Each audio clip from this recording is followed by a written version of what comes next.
Hello, welcome back to my channel, maanknitwear. My name is Andrea, and today I'm gonna do another knitting podcast. So the knitting podcast means I'll just share with you all the things I've finished and things I've been working on and anything related to knitting. So in these videos I basically just keep you up to date on everything that I do knitting and crocheting related. I do also crochet every once in a while. I'll still call it a knitting podcast though. So we can just get started. I'll first tell you what I'm wearing. I'm wearing my Collett tee. This is really one of my wardrobe staples. I wear it all of the time and I wear it to work. It's a design by Witre design, I think. And I knitted it in Sanis Garn Duo, which I really recommend, although it is pretty hot. It's 50-50 wool cotton. I do really like it. It is, and it's still really pretty. It doesn't pill at all after, like, I've worn this one like so many times, like, and it still hasn't pilled, so that's really good. It is pretty hot though, so yeah. The pattern, it's a beautiful design. The pattern is not very beginner friendly, is what I would say. And I'm wearing a cardigan that I actually just free-handed at the start of my knitting journey. I talk about this one in my very first podcast ever, which is the quality is pretty poor. Well, I can say it myself, can't I? So I would direct you to that one if you want to know more about this cardigan. And I still have never written up the pattern, but yeah, pretty cool, I think. It was like a Hope Macaulay type of inspired video that I watched, but that was crocheted, and then I thought, oh, I'll just make that, but then knit it. Okay, that's everything I need to tell you about what I'm wearing. Let's just get into everything that I have finished. First thing that I finished after the podcast was like the day that I filmed the last podcast, which was my Musselburgh hat that I was making with the leftovers of my Amy slipover with the like denim blue kind of yarn. I finished it, I gave it to my boyfriend, and my boyfriend is abroad right now, so he has it with him, so I can't show you. And I also can't show you the yarn because I knitted everything up perfectly. So, well, I can show you my Amy slipover. 1 second. It's basically a Musselburgh hat in this fabric. So, this is my Amy slipover. By the way, I blocked it and it looks so beautiful. So beautiful. Yeah, so nice. But that's not an FO of now. If you want to know more, then I redirect you back to my previous podcast, number 11. Oh yeah, this is number 12. I'm so professional. So another thing that I've finished are these bear paw socks. I made these for a friend. It was her birthday, and I thought I was gonna give her these already. Her birthday has, like, she doesn't live close to here, and her birthday was a few weeks ago, like a week or two ago, and I needed these up really quickly so I could give them to her, but I didn't end up seeing her yet. Yeah. Funny thing is, I knit these on size 3.25 millimeter needles, all of my bear paw socks. This is my third pair that I made. And you're supposed to do them on 3.5 millimeter needle. And then I made the first one, which was this one. And then I thought, oh, that's pretty tight. So then on the next one, I like knit a little less tight, and you can really tell the difference. At least I can. Like, okay, this one, see, it's shorter. Well, maybe you can't really, but I really can. And also when they were on my sock blockers, one was like longer and bigger than the other one. So yeah, the yarn that I use, so Rainbow Socks 4-ply in this color. And then the other color that you see is the changing color. It's changing colors. That was, I lost the tag, but it was like a self-striping yarn. And I think it looked really cool like this in the socks. So they are, I didn't look at starting at the same spot, but I actually wanted that. I wanted them to be a little mismatched. Yeah, so I think they're really nice. Some bear paw socks. So that's my first FO, or my second one, but the first one I can show you. My second one was a test. It was a test crochet for Knitty Natty. She makes yarn cozies, and the idea of a yarn cozy is it holds your yarn nice and snug or cozy. And I applied for testing her 50-gram crochet yarn cozy, the ribbed version, and I got chosen. So I was really happy to be chosen for her test knit group. It has like a crochet I-cord edge, which is basically like knitting, but then with a crochet hook and an extra knitting needle, which was really cool. And yeah, I really like it. It was really fun to do these stitches. So these are like front post and back post ribbing stitches. That was a new technique for me.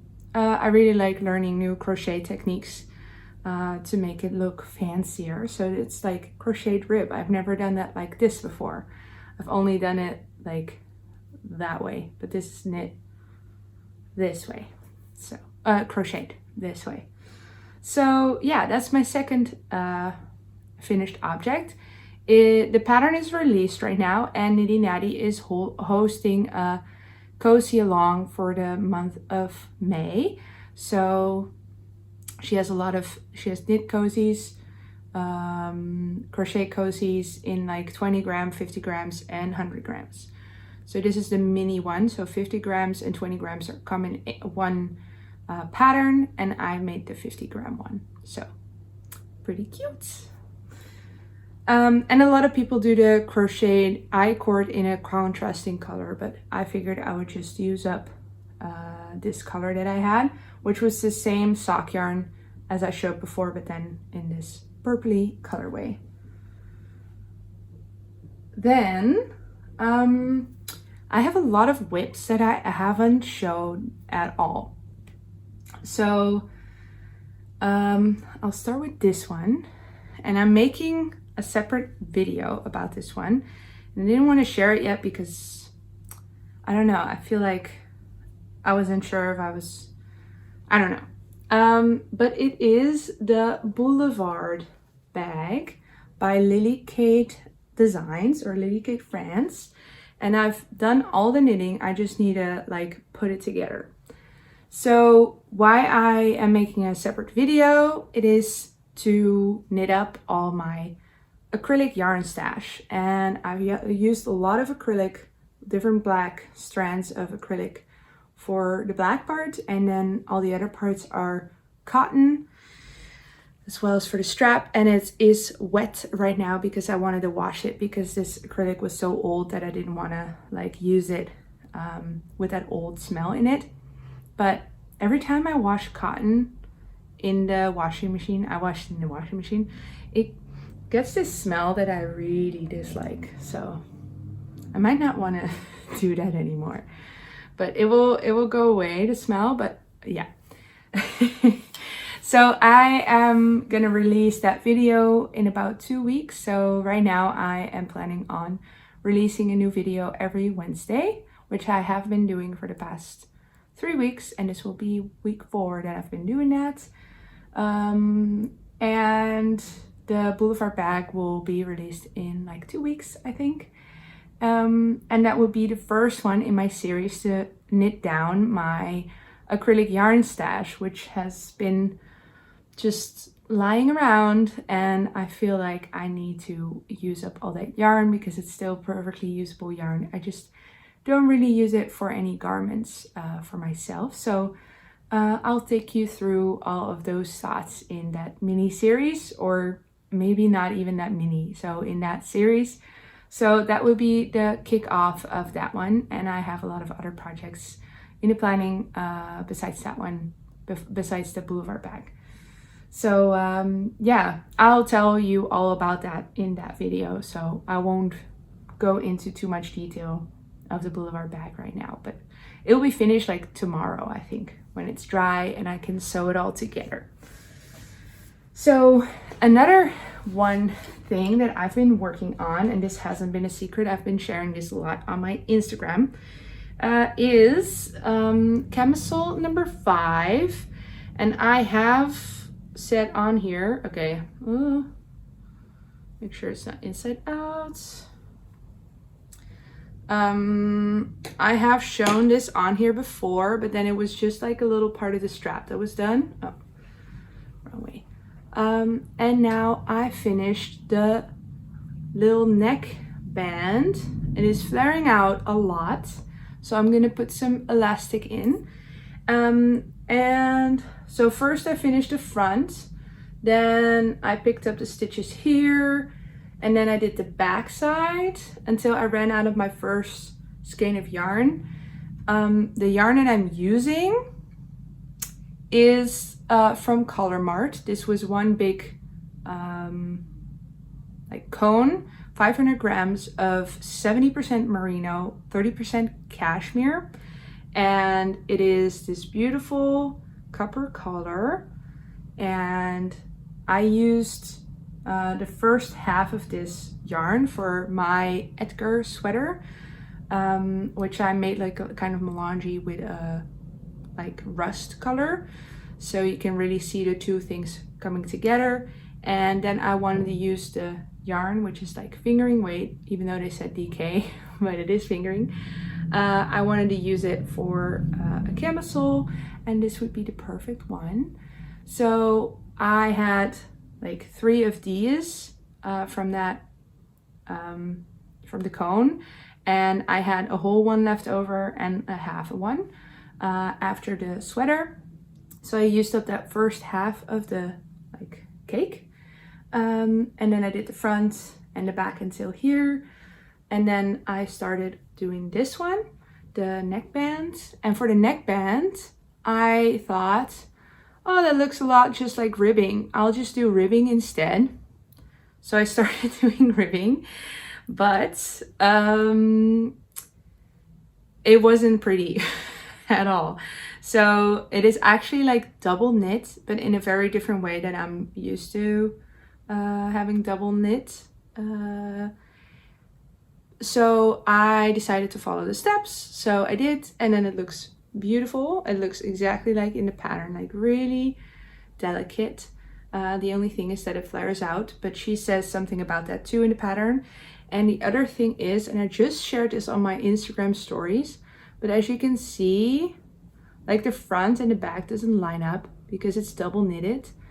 The knit stitches that you can see on the back are actually the like purl stitches.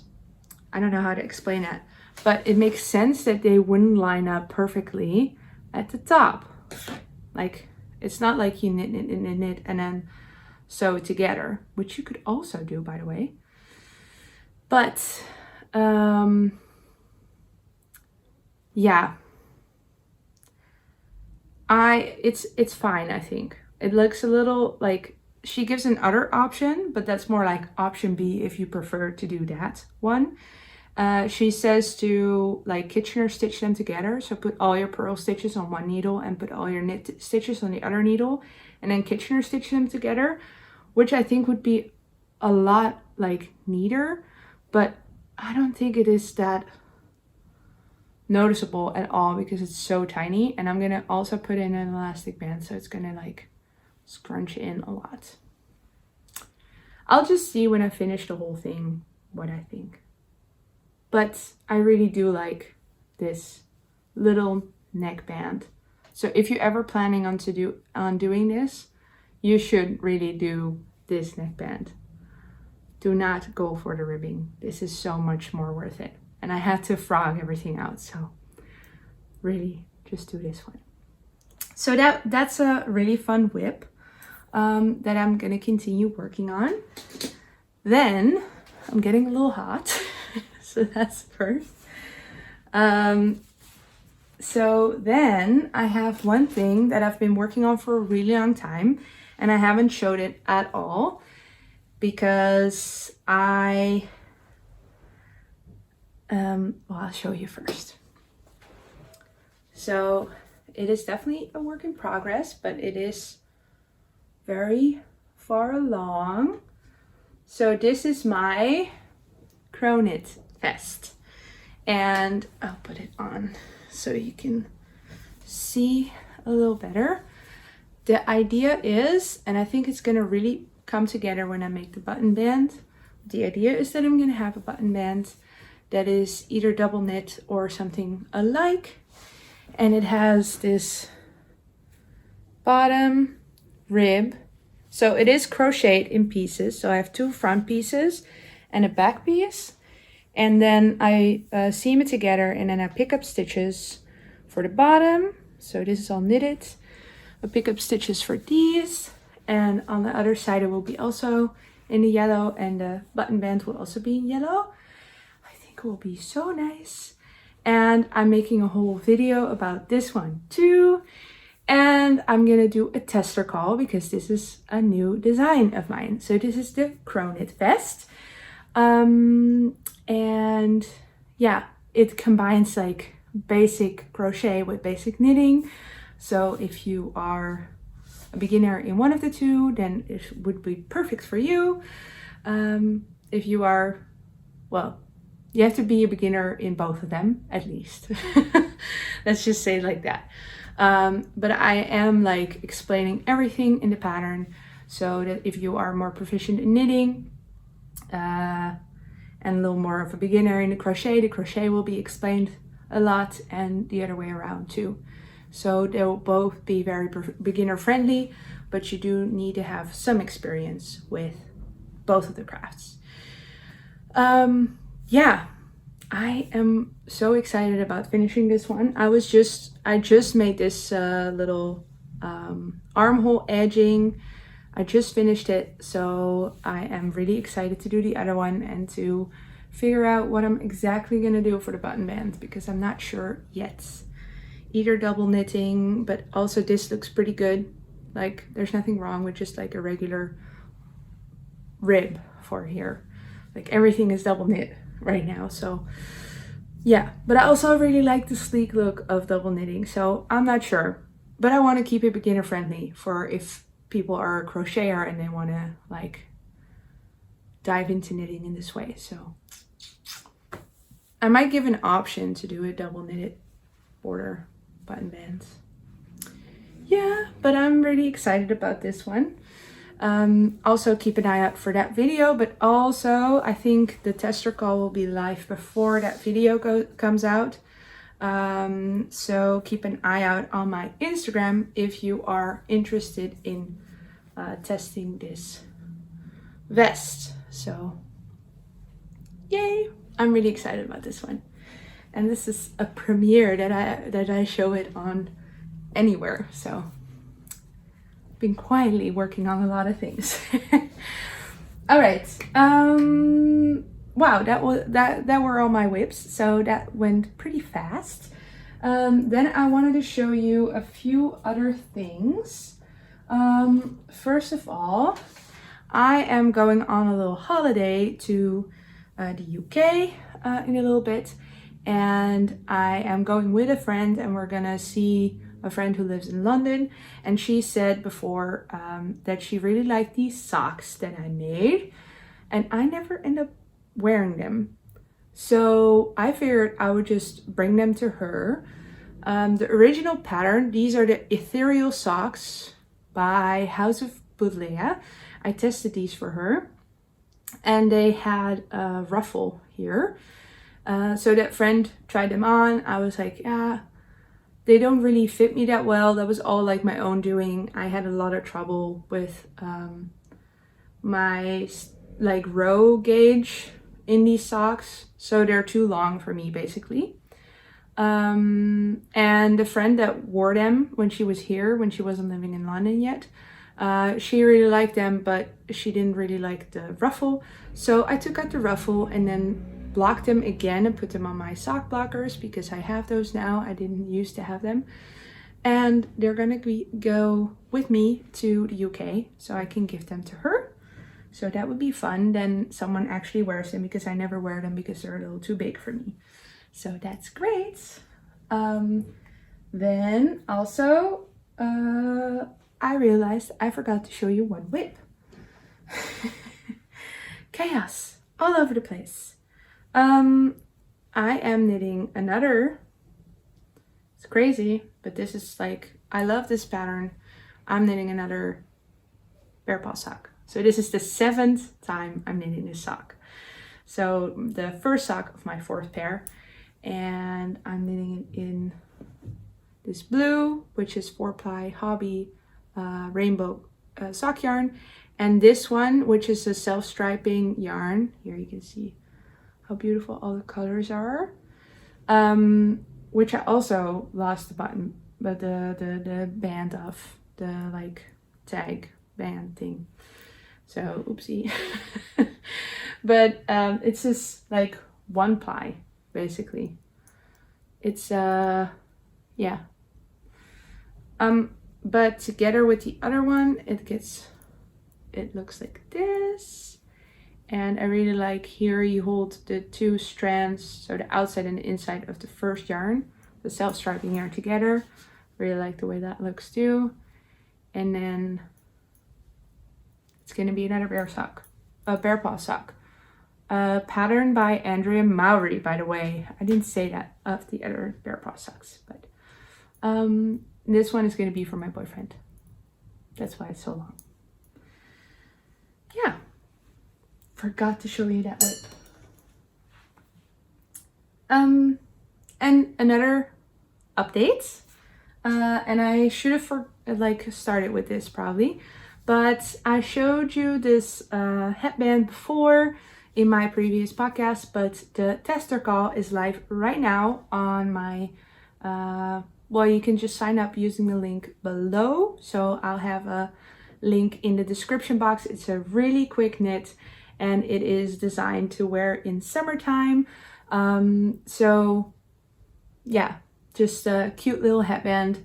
I made this because I was doing a spa day and I needed something to have my hair back. And then I finished this thing after my spa day. So it was actually too late, but it was for that purpose. And you can also wear it with this one on the front. So it's just a regular headband, but I'll include the little tutorial of making this knot. And it's really, really quick, easy knit. So if you're interested in testing, you can find the form in the description box. It will be live. The tester call will still be live when this video goes out. So yeah, and if you're watching it later, then I'll make sure that the pattern is linked in the description box. So yeah, then I made this like list. So that's what I'm looking at. I want to be a little more organized. So it will be, maybe it's interesting to talk about things that I've posted since my last podcast, because I've been uploading videos every week now. So I did 2 videos. My last one from last week is 8 ideas for Noro yarn, and the Noro yarn that I'm talking about is this Noro Socks Silk Garden Sock Solo. And I'm holding it together with this mohair, and I talk about all my cardigan ideas that I have, and I still haven't made up my mind. So if you want to help me out, this was my gauge swatch. If you want to help me out, then please go and look at that video and help me decide on which pattern I should make, because first I thought I was going to make the champagne cardigan, but as I am talking through it in that video, I realized that the champagne cardigan might actually not be a great idea for this yarn, because I would have to go up a needle size, and this is pretty loose already, so I don't want to really go up a needle size. So please go watch that video if you haven't already, and let me know which cardigan of the 8, because I had 8 ideas, so which cardigan I should cast on. Then the other video that I released was size inclusive patterns for springtime. So I went through Ravelry and I found all these like tops and other springtime appropriate patterns that have a huge size range, which I think is very important to have. I really applaud the knitting community and the crocheting community as well, I think, to ask for more size inclusive patterns, or really stand up for everybody to feel included. And I try to do that as well in my patterns, to be as size inclusive as possible. So I figured it would be a good idea to emphasize that in some knitting pattern videos, to have a size inclusive range. So if you're interested in that, you're free to watch that video as well. And finally, I wanted to talk about what is coming up in my knitting plans. So I'm gonna, of course, finish my Boulevard bag and the CroKnit Vest. But also I have 2 test knits coming up. This next week I'll be working on a test knit, which is the Anytime Anywhere scarf number 4 by Julia, who is Knits and Fika on Instagram. We talk a lot with each other. We're kind of like knitting buddies online. And I am gonna test knit that for her. I'm thinking of using this leftover merino of Knitting for Olive, in this the artichoke that I have left over for my sweater number 15. So I'm gonna use this one to held together with, or not held together with, but as the main color, and then have another contrast color. And I still have to make up my mind about that one. But I'm pretty sure I'm going to use this for the main color. And the other test knit that is coming up is for Anne-Catherine, who, yeah, her name is Anne-Catherine on Instagram. On Ravelry, she is Anne-Catherine Bush. And I have made the Sassy Classy top, crop top. I've made this Sassy Classy crop top from her. And now I've been selected to test the Sassy Classy shirt. So I'm super, super excited to make that. It's this, it has just like the Sassy Classy crop top. It has this like cable detail on the shoulder, but this time it's like going all the way down the shoulder seams, not the seams, over the arms, sleeves, not the seams, the sleeves. I'll pop in a picture from her Instagram. And it's this really tight fitting, beautiful shirt, like a t-shirt, a long sleeve t-shirt. And I'm planning to use my Knitting for Olive merino that I have still in navy. So I think that will be really pretty. And currently I'm waiting for that pattern to come to me so I can start testing, which I cannot wait for. And the deadline is in 4 weeks, so I'm gonna have to knit a lot on that one. So that was everything that I've been knitting on recently. I hope you enjoyed this video. I try to like speed it up a little more, ramble a little less, and give you more content, so I hope you really like that. If you did, then please consider subscribing, liking this video, and then I'll hope to see you next time. All right, I hope you have a lovely day, and see you next time.